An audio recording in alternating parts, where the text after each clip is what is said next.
What is up, y'all? We are back for episode 5 of the 2-minute drill. If this is your first time tuning in, thank you so much. I am hoping that my audio is better today, and I'm hoping that it stays better because, as Gabe knows, I got a sick new mic for my birthday, which was this past Saturday. I don't even know why I'm talking about that personally because y'all don't really care, but y'all will like the fact that y'all can hear my voice a little bit better. Hopefully you like my southern drawl. So, Gabe, how are you doing? Pretty great. Just enjoying all the NFL news. Dude, the training camp's about to be a thing. Man, NFL news galore. I mean, we've got a packed show. We've got some things to talk about. We've got some opt-outs to talk about. We've got some signings to talk about. And of course, we got the best core to talk about. But I want to give it to you, and I want you to give us the 2-minute drill, and I want you to give us your hot take of the, in my opinion, year. Everybody's saying it's a hot take, but what I think is Kyler Murray will win the MVP this next season. The reason I said that is because his 2 worst games last year, he threw 1 pick. His completion percentage was like high upper 50s. But for a rookie quarterback, I think it was like week 8 and week 1. After that, he had above 60, like I want to say above 60, 64% in every game. There's elite quarterbacks that can't do that every game. Now, his best game that I was looking at was versus the Falcons in week 6, which is kind of funny because 2 weeks later he had a terrible game versus the Saints. But in that game versus the Falcons, they won 34-33. He went 27 for 37, which is a 72.97 completion percentage, 3 touchdowns and 340 yards versus a above average defense. Now, if you watch from the first 4 weeks, which they went 0-3-1, even the coach said they started off wrong. They thought a way was going to happen, but whenever the NFL season came, they pretty much got punched in the mouth. And if you watch from his first half of the season to his second half of the season, he looked more comfortable. He looked like an actual NFL quarterback instead of someone that fell into an NFL field. Now, he does look funny on the field with his big old head and tiny body because he is 5'10". So he looks really funny. But every single one of his balls is super accurate. He's up there with the top 3 quarterbacks in accuracy. And that's with like Drew Brees, Patrick Mahomes. I don't understand why I'm getting so much pushback on saying the most accurate quarterback, which, if you don't know, quarterbacks throw the football, is not a candidate for MVP. It's the silliest thing. He had 2 game-winning drives. He also had 1 comeback, but that game ended in a tie. And then after all of that, they added Hopkins, which is a top 3. I personally think he's the best wide receiver in the NFL. How can you go wrong with a wide receiver core of DeAndre Hopkins, Larry Fitzgerald, Andy Isabella, and Christian Kirk? It's just silly to think otherwise. And he went, so his season went 0-4-1. They had a 3-game winning streak. Lost 6 games, won 2, lost the last game in the NFL season. And he played bad in 2 games. Gabe, first off, I think you went over the 2-minute drill. So that is what we call a loss. That's A. And then, even had you not gone over the 2-minute drill, that is, my man. Just to be fair, I could totally talk about him for 60 minutes.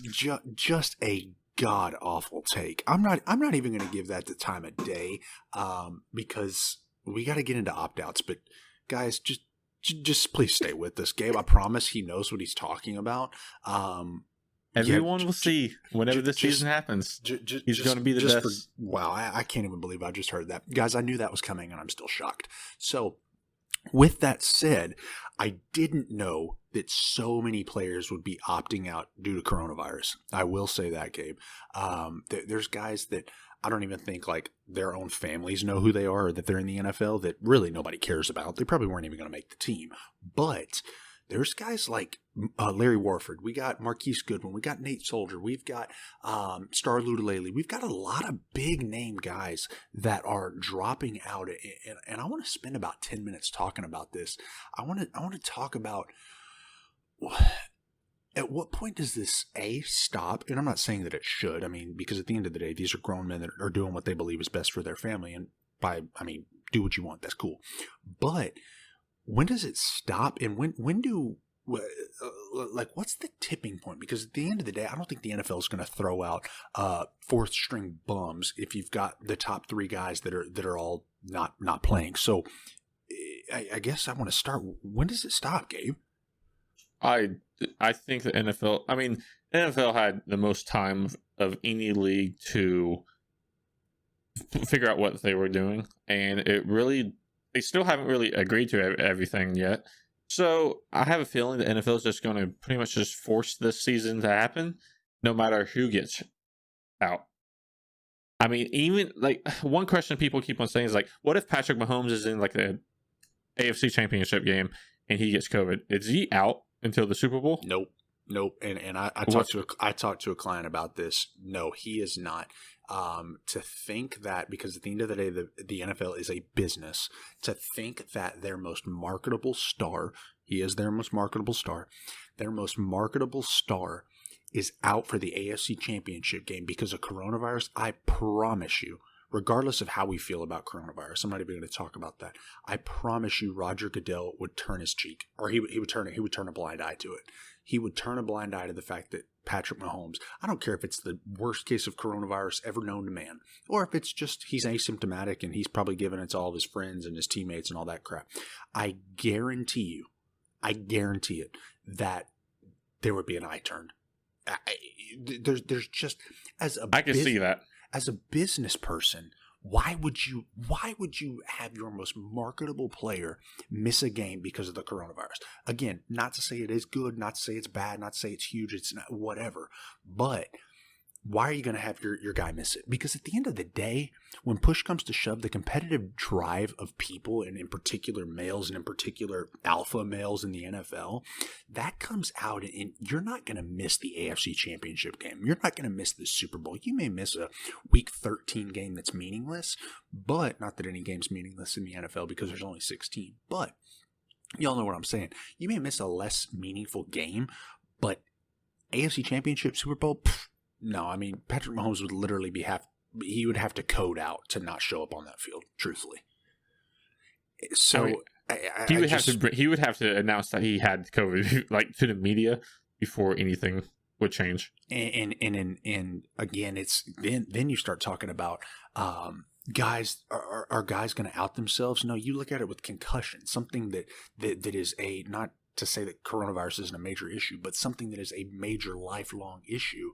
And we can sit here and say, when you have concussions, and having had 2 traumatic brain injuries myself, when you can just kind of turn the other way, knowing full well that you just got concussed and you can just answer the questions right, and that's about a concussion, you can best be sure these dudes are going to be answering the questions right when it comes to this coronavirus. Do you have shortness of breath? Nah, man, I'm good. Do you feel like crap? Nah, man, I'm good. Do you have a stomach ache? Nah, man, I'm good. So on and so forth. And I don't think that at the end of the day that the NFL would make Patrick Mahomes sit out. Now, would they make Maurice Kennedy, I believe he's a cornerback that the Cowboys got from the Jets, would they make him sit out? Absolutely.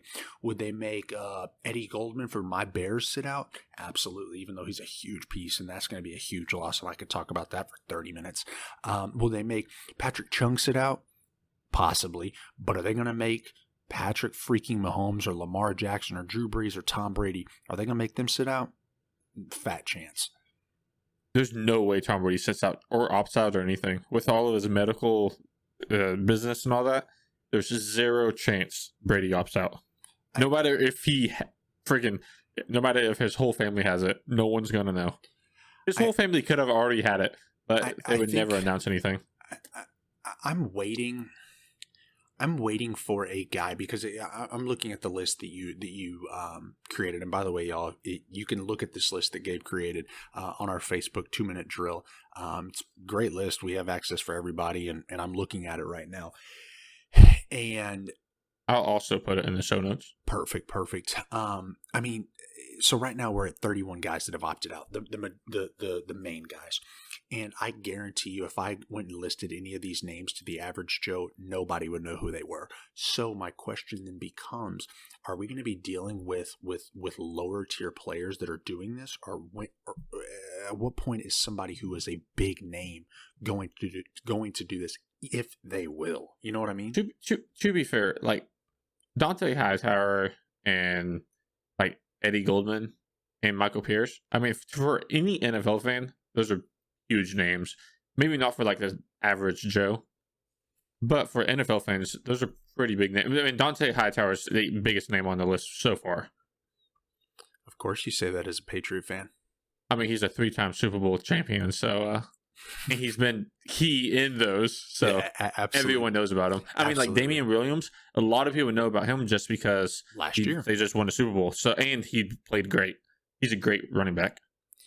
Yeah, I just think this is just stuff, and I was just talking to a client about this tonight, is 6 months ago, we couldn't have pictured that this would happen. And I think it goes back to the NFL's complete and utter incompetence in dealing with this coronavirus, whether it's because they believe that it's not a big deal or they do think it's a big deal, but maybe it'll pass by the time September 10th and opening day rolls around.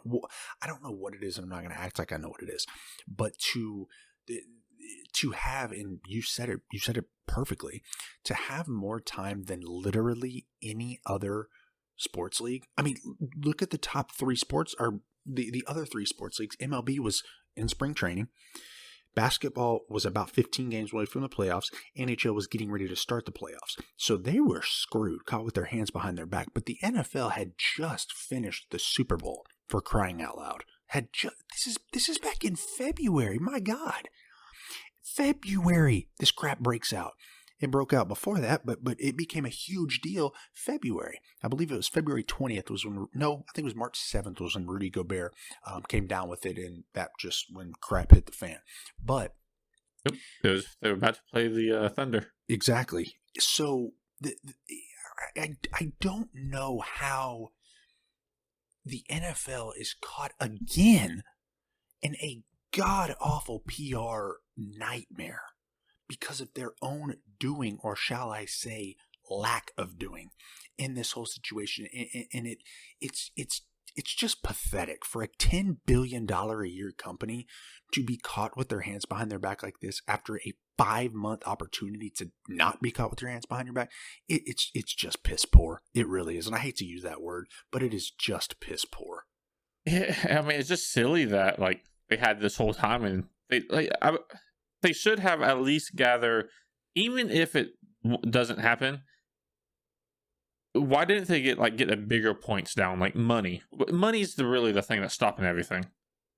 If they would have had that down like in March, heck, in April, that would have been fine. But instead, they just were like, "Oh, we'll wait. It'll be gone by then." That's what I mean. I don't understand the theory on why not just be prepared. It'll take a week. And now you know everything. I wonder how. So there's not a whole lot of people who can. I'm not going to act like the players who opt out who get $150,000, or if the player's high risk they get a $350,000 stipend. I'm not going to act like that's chump change. I mean, my goodness, give me that, and I'm happy as a pig on crap. The players that volunteer, it gets taken out of their next year salary. So I wonder. Are they facing pressure? And that becomes a whole different issue. But are they facing pressure from their team and even from their family, most importantly, to go out there and play and be put in a predicament, regardless of how you feel about it? It is a predicament. Be put in a predicament that you've got to choose A or B. And now, Dante Hightower, Patrick Chung, Star Lutulele, he was a former first-round pick. I believe he was the 6th overall pick by the Carolina Panthers. Eddie Goldman. I mean, these big names or the guys who have had a decent career and they've made their money. Like, okay, it's just a year off. Who really cares? But these dudes who are fighting for their football lives, they're not going to opt out. And again, it just goes back to I hate to be beating a dead horse, but it goes back to the complete and utter incompetence on the NFL's part. And they're still trying to figure this crap out. They're still trying to figure this stuff out. And we are, 40 days away from opening day or opening night? It's like, how does this work? It's crazy. I was talking to a client as well, and then we can talk about something else. But I was talking to a client as well yesterday, and the thing is now this client was telling me, hey man, like I'm getting really scared that they're not going to have a season. And I said, I think they're going to have a season, but we've gotten to the point now where I would not be surprised if they didn't have a season. I would be completely shocked if the season didn't happen. Would you really? I mean, completely. The NFL is one of those companies that they will force this thing to work no matter what. There's no way they're going to say, oh, nope, we don't want that money. That money's no good here. Even if the star players are out, they would still not. I can see this. I can see all the star players opt out. Then they'll be like, they'll go strong against people kneeling for the anthem. And then all the people that hate all of that will come and watch the NFL. It's just, again, I promise you I'm segueing. It's a circus. To our next. It really is, but I promise you I'm going to talk about our next topic. But it's just pathetic management is what it boils down. It's just pathetic. You've had 5 months to figure this crap out, and you got a dude who lives in Oklahoma who's sitting in his room right now, and you got a dude who lives in Texas who's sitting in his living room right now that recognize that this was just piss poor. Like Roger freaking Goodell, Maurice Smith, you've got to realize that this is just bad. And of course, you're not going to openly come out and say that, but it's just bad. And another thing, and you actually posted about this on your Facebook, and I think it was a very intriguing question. Good, bad, or indifferent. It was just an intriguing question that got me thinking. And especially as a Bears fan, I was interested in this. Come next year, so we're kind of talking about opt-outs and we're going to talk about signings. Come next year, is there a realistic shot that Aaron Rodgers is playing in a different uniform than the Green Bay Packers? The only reason I think so is because he has no dead money after this year. And they just drafted a first-round quarterback that they are happy with. And Aaron Rodgers has said he was not ending his career with the Packers. So it doesn't sound like Aaron Rodgers has any, like... It doesn't sound like he's going to retire or anything. So he wants to play. And he's made comments to, like, some Viking players that he likes. So it'll be kind of interesting to see if he goes with, like, in-division kind of thing, or if they try to trade him. I hope he doesn't. God bless America. I doubt Vikings. I doubt Vikings will, because they have Kurt, and Kurt is getting paid a lot of money. But it's one of those things. Like, would I be shocked if they got rid of him? No. Would it be a bad move? I think so. Just because he said he wants to play into his 40s, and he looks like, he has the abilities to do that. But with them drafting a first-round quarterback, I think that is going to end soon. I'll tell you what I told you yesterday, and that is, if they go out and they play well, let's just say it's 12-4, 13-3, 14-2, 11-5, 10-6, whatever it is, and they, I'm not even going to say make it deep. If they get to the second round of the playoffs, the divisional round, I don't think that happens. I really don't, because if he can lead that team to the second round with the team that he has around him. And I actually heard a great point today, and listening to the radio, and I knew that we were going to talk about this, and I was like, I'm going to say this, is so many people hate on Aaron Rodgers' supporting cast, correct? So. Okay, so I don't think his supporting cast is bad, but a lot of people, the general consensus is it's Davante Adams and literally nobody. Aaron Jones after last year. Consensus is the Packers have not built around Aaron Rodgers. Okay, so there's that consensus, and this was such a great point, they've never built around him. They just are not hitting on the draft picks that they were hitting on with Greg Jennings, with Jordy Nelson, with just a bunch of players. I can't even think of the tight ends that they used to have.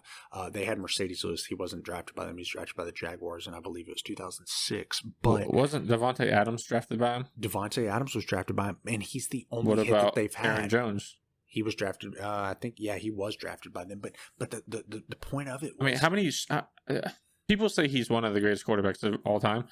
How many superstar players does he need? He's one of the biggest, and I want to use a different word, he's one of the biggest jerks of all time. When your own family doesn't like you, that says a lot. I'm not going to judge him too much because his family seems like a very well character. But I just have problems with people saying that Packers haven't built anything around him whenever he has a top 10 wide receiver and apparently a top 10 running back, through what a lot of people say Aaron Jones is. And he's... I've seen worse quarterbacks do better. I don't understand why. And he's not in a good division. The Vikings are so-so. The Bears, they don't have an offense. And the Lions have been a joke for the last 10 years.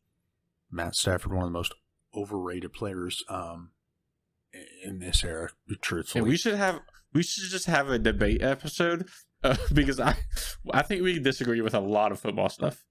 I mean, we agree with a lot, but I think we disagree with a lot. I think Matthew Stafford is a great quarterback. Oh my God, get out of here. Matt Stafford. He can make every throw on the football field. Well, I can cook everything from a recipe book. It don't mean I'm a good cook. Can you do it quickly? Can I do it quickly? No, but I'm also not in the freaking L where I've spent my entire life doing that. Maybe Matt Stafford should have stuck with baseball like his friend Clayton Kershaw. But, Matt Stafford. He'd probably be making more money. He's good. Matt Stafford up until 2 years ago was the highest paid player in the NFL, which is just insane. But he's getting paid like $36 million a year to do what? Throw the ball to Calvin Johnson, who retired like 8 years ago.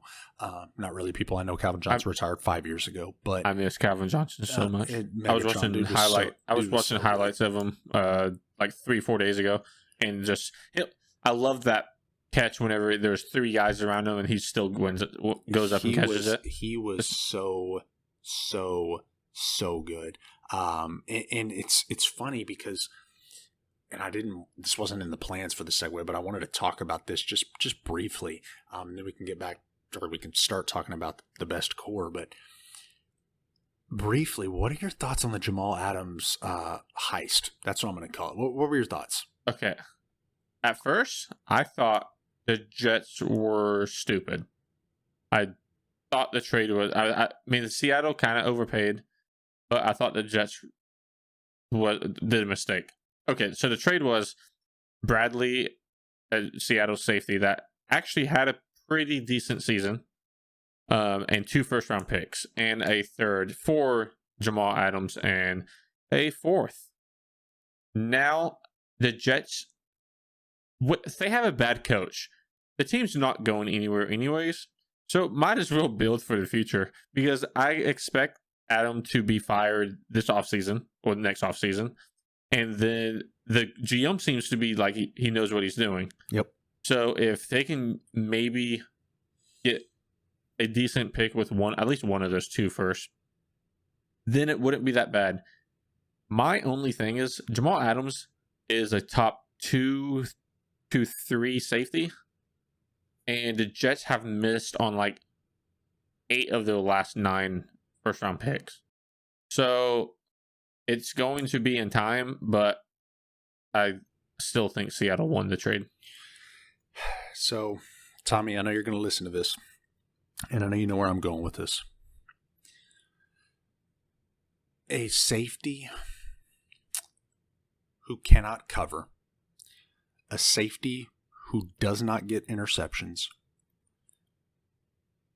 is just, he's just not worth it. That's all I'm going to say. I think Seattle is wanting to kind of get that Legion of Boom back.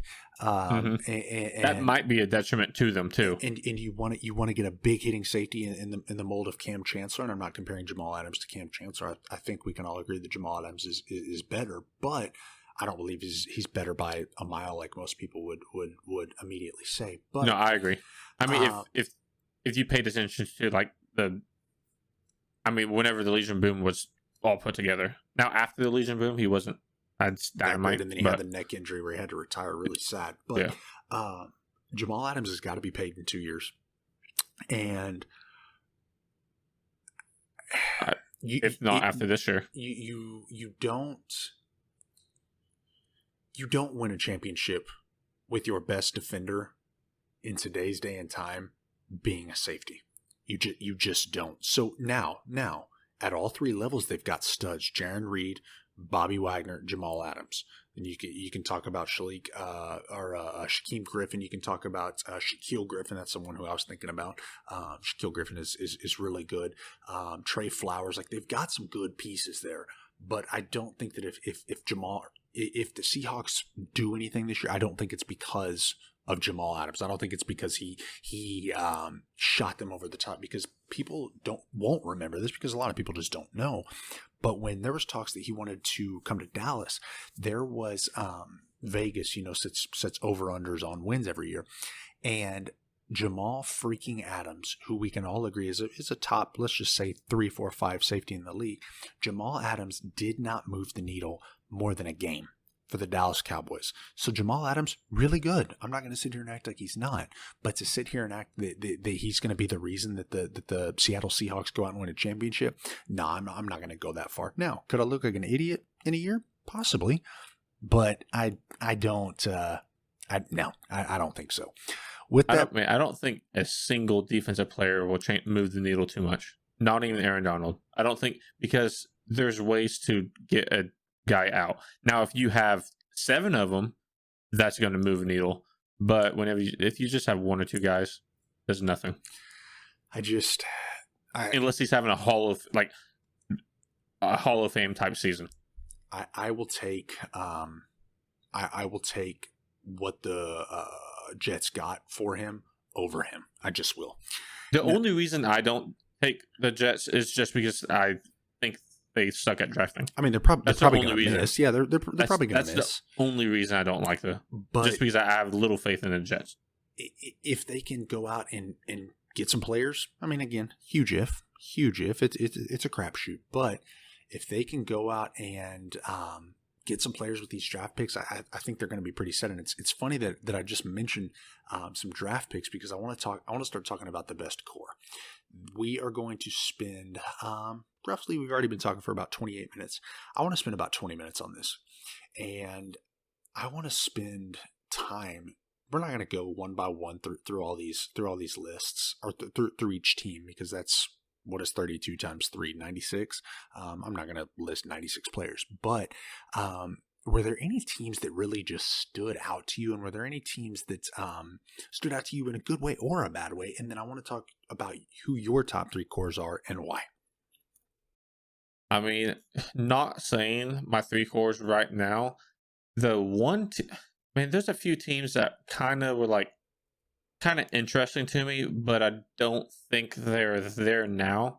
Because, the Dolphins, I'm really interested to see how Tua does, if he's going to even play this year. I mean, with no offseason and he's coming back from an injury, it might be interesting. Now, the one team that I'm pretty interested about is the Ravens, just because they have the MVP. They have one of the fastest wide receivers in the NFL, just below Hardman and Hill, and Patrick Queen, which is probably the best linebacker coming out of the draft. If not the best, second best. Yeah, it was between him and Murray. It was between him, Murray, and Jason. Yeah. Those 3 players alone is just nasty.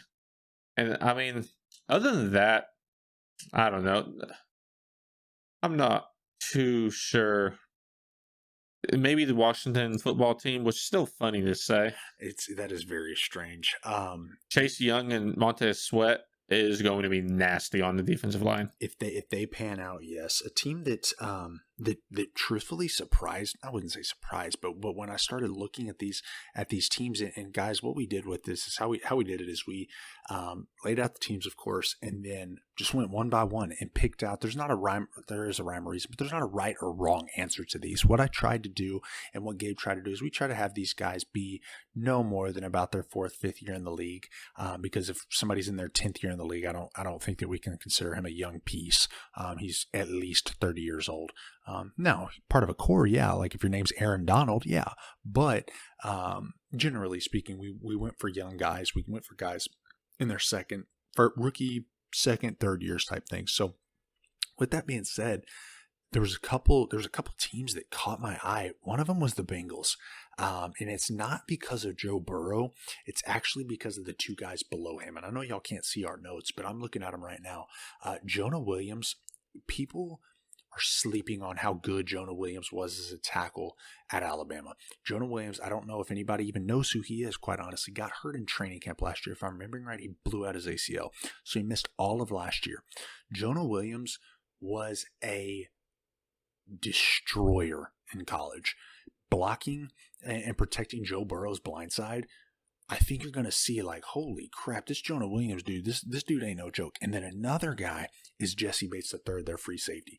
Jesse Bates III is a really good safety. I wouldn't sit here and say he's a top 3, top 4 safety. I would say he's probably sitting in that second tier, probably about 8. But that dude has only gotten better in his time in the league. So that's a team that I think has set themselves up. And of course, at the end of the day, if you got a young quarterback on a rookie deal, you're setting yourself up. And then another team is the Steelers. The Steelers. Yeah, I was just looking at that list. The Steelers have a disgusting defensive core. Like, absolutely disgusting. TJ Watt, he's going to get his money probably later this offseason, if I'm being completely honest with you, in the next 2-3 weeks, especially with Joey Bosa's like 5-year, what was it, $135 million. Minka Fitzpatrick's got to get his money next year. Devin Bush, beast. Like, that team, I almost put them in my top 3. Were there any teams that you saw that you were just like, oh my God, this team is, they're kind of screwed? I mean, honestly, there's a few teams. Now, this is going to sound kind of weird, but the Rams, I think, are kind of screwed. Yeah. They're the team. They've traded almost all their picks. They have a lot of big name players that want money. Eventually, they're not going to be able to build a team. How much are they paying Gurley? Well, he got cut. So it's Goff. It's Goff who they're paying. I believe Goff's getting paid $36 million a year this year, and I think it bumps up to like 42 next year. And I'm with Jalen Ramsey and Jalen Ramsey, Aaron Donald, Cooper Kupp. Those players are really, really good, but you cannot spend like 30% of your salary cap on defensive players if it's like 2 or 3 of them. So Jared Goff was signed last year to a 4-year, $134 million contract. And it's just nasty. It's disgusting. I mean, my God, I'm doing the wrong thing with my life. You can keep talking. I'm going to try to find his APY. What another team that I don't really care for is the Eagles. With Carson Wentz, he's pretty much been hurt every season since he's been in the NFL. Jalen Rigger, which is a quick wide receiver, but who knows if he'll play out. And then Dallas Goedert or whatever. Yeah. I don't think he's all that special either. He's more of a receiving tight end. He's not a blocking tight end either. Zach Ertz. Zach Ertz is of course way better, but a team that I'm a little I'm sitting here kind of wondering like, hey, what's the plan? And that's the Chicago Bears. Because people don't realize Jalen Johnson, he's a cornerback that was drafted out of Utah, I believe, at 47. Do not sleep on him. That dude is going to be a menace. But they have nobody else in terms of a young guy. Eddie Jackson, he just got his money. Bojack, you deserve it. But Khalil Mack. So I'm just going to talk about the big name guys on the defense. Akeem Hicks, I believe Akeem Hicks is 32. Khalil Mack is 28. But Kyle Fuller is 29. Yeah. Eddie Jackson is 26. Like, all these guys that I'm saying, Eddie Goldman is 28. They're not going to get better. They're just not. Eddie Jackson had a god-awful year last year after being a first-team All-Pro the year before. I'm wondering what they're doing, and I don't want to bag on Ryan Pace too hard for what everybody else bags on him for. But when you draft Mitch Trubisky, and I'm not even going to talk about the fact that you traded up. I'm not going to talk about the fact that you passed on a bunch of other dudes. When you draft him and you miss on him, that completely screws teams. It just does. When you draft a guy at the second overall spot and you don't hit on him, again, I'm not going to talk about who it is or who he passed up or the fact that he traded. When you do not hit on your first round picks, I don't care if it's the first or the 32nd, when you don't hit on your first round picks, you set yourself up for failure. And especially when you don't hit on your second overall pick, who happens to be a quarterback. What didn't the Panthers miss out on Jimmy Clausen that one year? The Panthers got him. The Panthers drafted Jimmy Clausen, and then he got cut in his second year, and the Bears picked him up, hoping that he could be a bridge between Kyle Orton and whoever. He sucked. What pick did the Panthers pick him at? I believe Jimmy Clausen was I believe he was drafted in the third round, if I'm remembering right. Stand by for me real quick. Because I remember some like NFL talking heads, they were saying how he was drafted in the second. He was drafted in the second round. So he was drafted in the second round, pick 48. I was going to say 68. So I remember some people saying he was like the best quarterback in the league in the draft that year and all this. He was one of the top guys along with Sam Bradford. He was supposed to be the bridge between Kyle Orton and Jay Cutler, and he was anything but the bridge. I believe my actual 2-year-old daughter could throw a ball better than Jimmy Clausen. Notre Dame just doesn't put out good quarterbacks. DeShone Kizer sucked. Jimmy Clausen sucked. Brady Quinn sucked. Joe Theismann was good. Troy Aikman was really good. But no, he didn't play there. He played at UCLA. What am I thinking? There's some guys that have been good. I'm drawing a blank on Notre Dame, but recently they haven't put good guys out. But all that to say, Gabe, who are your top 3 quarters? And the more important thing, why? Before I start on that, I do want to bash one more team. That's the Texans. I said something about how the Rams don't have any draft picks. Bill O'Brien, baby. The Texans don't have any draft picks, and they're paying Laremy Tunsil like I think 1 or 2 most expensive offensive linemen. He's the most. I think he's getting paid $22 million a year. Yeah, Deshaun Watson might be out of there next year, and Brandon Cooks is replacing Hopkins. Which, let's just face it, Brandon Cooks is no Hopkins. He hasn't really done anything in the NFL. He's been on, 4 teams now? Saints, Panthers, Rams, and now the Texans. Brandon Cooks was also on the Patriots. But it's just, I don't know what the Texans are doing. But to get off of being a negative Nancy, my 3 teams that I really love would be the Broncos and, of course, the Cardinals, the future MVP of Kyler Murray. And surprisingly, the Panthers. I'm going to start with the Panthers first just because I really like them. They're kind of a sleeper because they have a new coach, quarterback, and pretty much everything.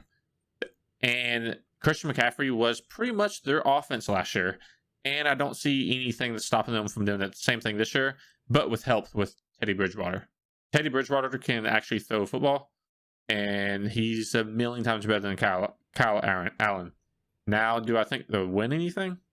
Probably not. I mean, they have a tough division, and they have a nasty division. I don't see much happening, but DJ Moore, wouldn't be shocked to see him being a top 10 wide receiver this coming season. I would say top 5, but I think that's kind of stuck right now. And then Shaq Thompson, not in love with him. he's going to be replacing Luke, which is a tough task. I mean, Luke's been the best linebacker since he's been in the NFL, and with his concussions, he's out. Good on him for. I'm not going to sit here and act like I played in the NFL because I didn't, but concussions are no joke. Again, talking that I've dealt with them, y'all. I've dealt with 2 traumatic brain injuries. I deal with on a daily basis the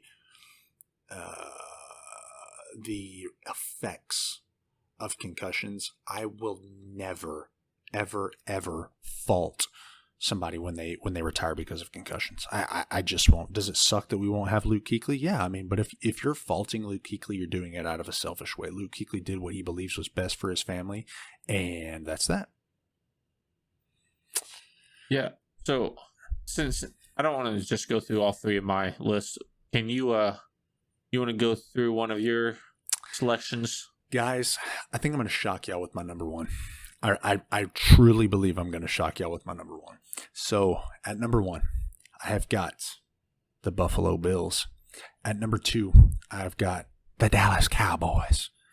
At number 3, I have got the San Francisco 49ers. So I'll run quickly through why I believe the Bills number 1, Cowboys 2, Niners 3.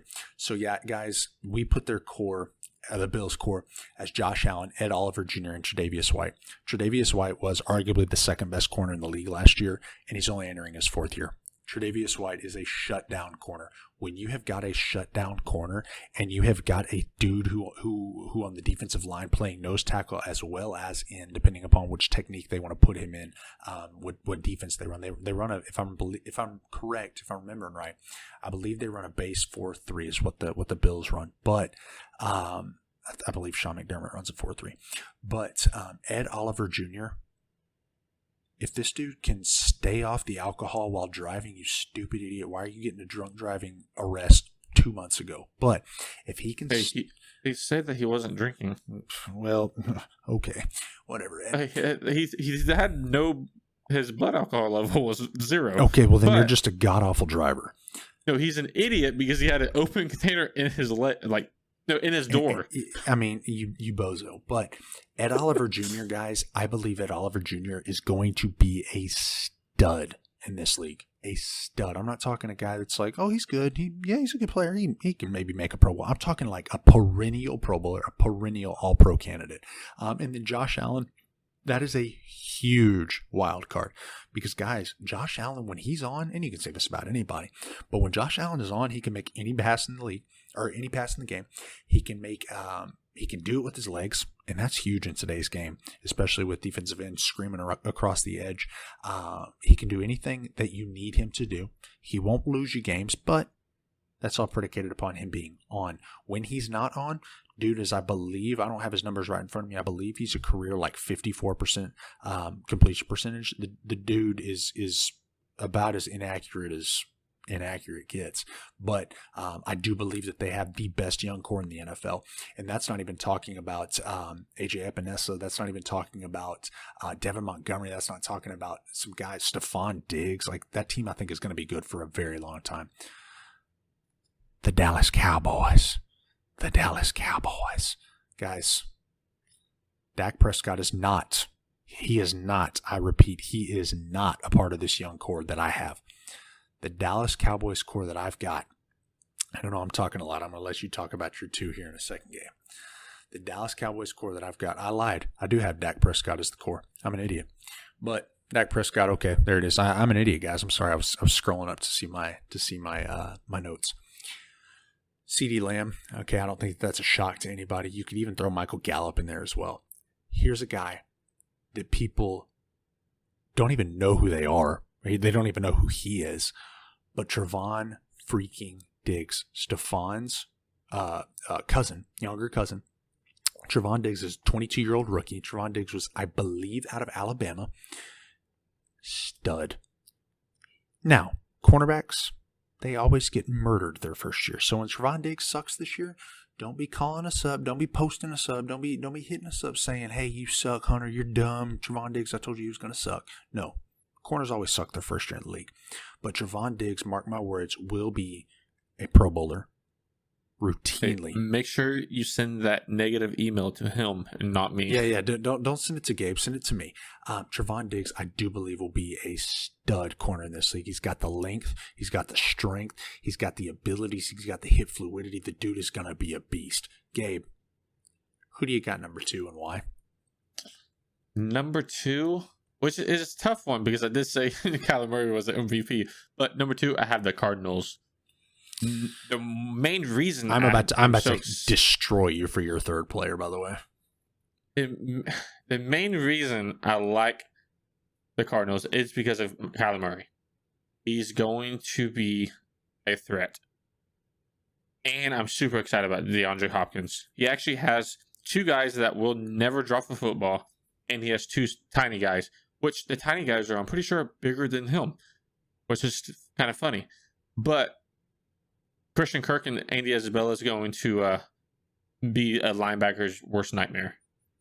And then Isaiah Simmons. And the only reason I am happy, like I'm excited about him, is because he's quick and he can make some tackles. The Cardinals defense isn't a game changer. It's not a game wrecker.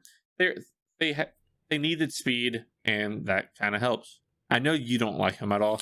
Anytime you're a jack of all trades, that means you're a master of none, and you can't be a jack of all trades, master of none in a freaking L. Because, remind me, who was Isaiah Simmons compared to the most at Clemson his senior year? Oh, Jabril Peppers. Jabril Peppers is playing for the New York Football Giants, second team in, I believe, 4 years. Say that name 5 times fast. Jabril Peppers sucks. Heisman candidate, oh my God, he's a monster. He's going to return kicks. He's going to catch the ball. He's going to blow people up across the middle. Oh my God, he's going to be a ball-hawking safety like Ed Reed. Get the hell out of here. Jabril Peppers sucks. Isaiah Simmons, great. You can run fast. Great. You move laterally very quickly. But when all you are is a linebacker who's fast or I can even put my hand in the dirt. Good luck putting your hand in the dirt as a 238-pound man going against Tyron Smith or going against David Bakhtiari or going against Lane Johnson. Good luck with that. Oh, and the fact that the speed in college very rarely translates to speed in the NFL, especially on the defensive side of the ball. Isaiah Simmons. That's true. That's very true. Get out of here, Isaiah Simmons. He could be great. I think he will be halfway decent. I don't think he'll be a bust. I don't think he's going to be like a top defensive player or anything. That one big thing with the Cardinals defense is they have to get younger. That defense, all the key players are old. I believe Chandler Jones, and by the way, Chandler Jones, brother of John Bones Jones, the best UFC fighter in history. The best MMA fighter in history. Get out of here with Fedor. Get out of here with Anderson Silva. Get out of here with GSP. Get out of here with Beeb. No, John Jones is the best, but this is not an MMA Next podcast. Time on MMA Talk. Yeah, this is not an MMA podcast. I do believe Chandler will be traded this year. I do believe Patrick Peterson will be traded as well this year. So I completely agree with you in that, is that they need to get younger. That defense is really old. All the key players. Now, the key players like Patrick Peterson and Chandler Jones are really good, and Chandler Jones is a sack monster, but you just they're going to have to do a little bit more, and with a young quarterback, you need to build for the future and not right now. Absolutely. I don't disagree with you at all with that. The Cardinals' offense will be the reason if they win games. Exactly, it won't be their defense. Who was your number 1? The Broncos, and it's mainly because of the short time span with Luck. And he and Cortland Sutton actually paired up pretty nicely. Sutton didn't do too much at the beginning of the season. I mean, he was a monster throughout the whole thing. But whenever Locke came out there, they were torching teams for a while. I mean, Locke he played 5 games, had a little over 1,000 yards, 7 touchdowns. Not too bad for a rookie that was coming in super late. And then Bradley Chubb, he was out last season with I'm pretty sure he tore his ACL. And but 2 years ago, he got 12 sacks? 12 sacks, 41 tackles. That's pretty good for a rookie. Now, I'm not super high on Bradley Chubb. I was hoping he would be a little bit more dangerous, and coming off of an injury, will he be better? I think a lot of my question with Bradley Chubb, I think he can be good, but how much of it is because he's playing on the opposite side of Von Miller, and Von Miller commands triple teams, literally. Still to this day, commands double and triple teams. To be fair, Von Miller's going to be playing for a few more years, so exactly. If he can get some QB pressures, I don't personally think sacks is that important. I think it's more pressuring the quarterback matters more. But if he can pressure the quarterback with Von Miller, then the Broncos defense is doing pretty good. So, again, tell us your 1, 2, 3. Broncos, Cardinals, and Panthers. My 1, 2, 3, we got the Bills, we got the Cowboys, and then my number 3 is the San Francisco 49ers with Debo, Nick Bosa, and Javon Kinlaw. If Javon Kinlaw, if his knees hold up, dude's going to be a monster as well. And then put him alongside of Nick Bosa. Ooh, doggy. That team is going to be good for a very, very, very long time. Niners will be key in the NFC for sure. Absolutely, absolutely. Well, guys, I really hope y'all enjoyed this episode. I really hope that y'all enjoyed the core talk. I really hope y'all enjoyed the signing talk and the COVID talk. And guys, as always, as I've said the past couple episodes, please please subscribe, please share this episode with your friends. Share this podcast with your friends. Share the Patreon with your friends. Guys, $2 a month. It ain't nothing. Support us so we can keep on putting this great content out. But I don't have anything else for you. Gabe, what do you got for them? The only thing I want to say is if you want to see all the opt-outs, I will put the link to the Google Sheet in the show notes and on our Facebook page.